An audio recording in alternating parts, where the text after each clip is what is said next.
Everyone, welcome back to our new blog.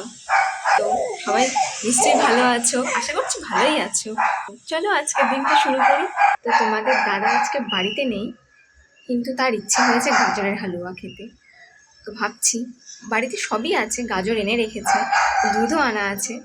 তো milk powder দিলে একটু টেস্ট যেহেতু বেশি হয়, ভাবছি বাজারে গিয়ে একটু মিল্ক পাউডার নিয়ে আসি, এনে ফটাফট গাজরের হালুয়া বানিয়ে আজকে বাড়িতে নেই তো আসার পর সারপ্রাইজ দিতে পারবো।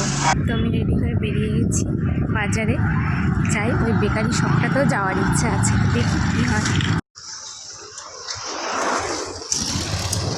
জন্য সব রেডি করে নিয়েছি, তারাও দেখাচ্ছি তোমাদেরকে। এখানে আছে গাজর, লাল গাজর, অনেকটা লম্বা হয়, তিনটে আছে। এখানে মিল্ক পাউডার, এখানে কাজু, এগুলো যা যা লাগে সব রেডি করে রেখেছি। তো গাজরের হালুয়া বানানোর জন্য প্রথমে আমি কড়াইয়ে একটু ঘি দিয়ে দিব, দিয়ে ওর মধ্যে এই যে কাজু বাদাম আর কিশমিশ আছে সেটা একটু ভেজে নেব।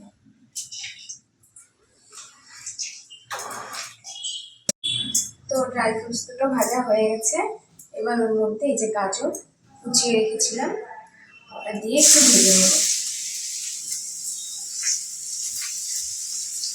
আমি গাজরটাকে ভালো করে ভেজে নিয়েছি, এবার ওর মধ্যে দুধ দিয়ে দেব।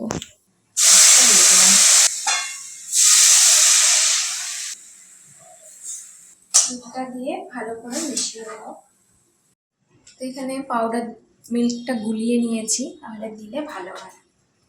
ওটা পুরোটা এর মধ্যে দিয়ে দেব। সেদ্ধ হয়ে গেছে, এবার ওর মধ্যে আমি মিষ্টি দিয়ে দেবো, মানে চিনি। ওটা যে যেরকম মিষ্টি খেতে ভালোবাসে সেই অনুযায়ী দিয়ে দেবো। কেউ কম খায়, কেউ বেশি খায়, সেইভাবে বুঝে দিতে হবে। চিনিটা দিয়ে আমি ভালো করে একটু মিশিয়ে নেব,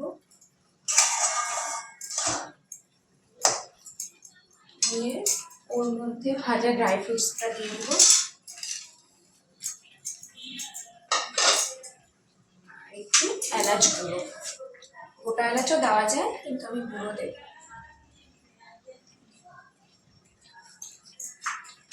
দিয়ে সবগুলোকে ভালো করে মিশিয়ে নেব।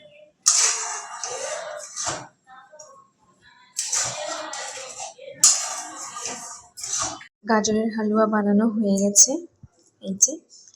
এবার যাই গিয়ে টেস্ট করাই, দেখি কেমন হয়েছে, কি বলে। এই নাও, বানিয়েছি গাজরের হালুয়া, তুমি গাজর এনে রেখেছো, একবার খেয়ে বলো।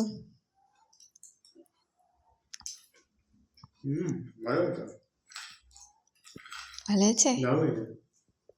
মিষ্টি ঠিক আছে? এর মতো এই পর্যন্তই, দেখা হচ্ছে পরের ভিডিওতে। ভিডিওটি ভালো লাগলে লাইক করবেন আর চ্যানেলটিকে সাবস্ক্রাইব করে দেবেন। বাই।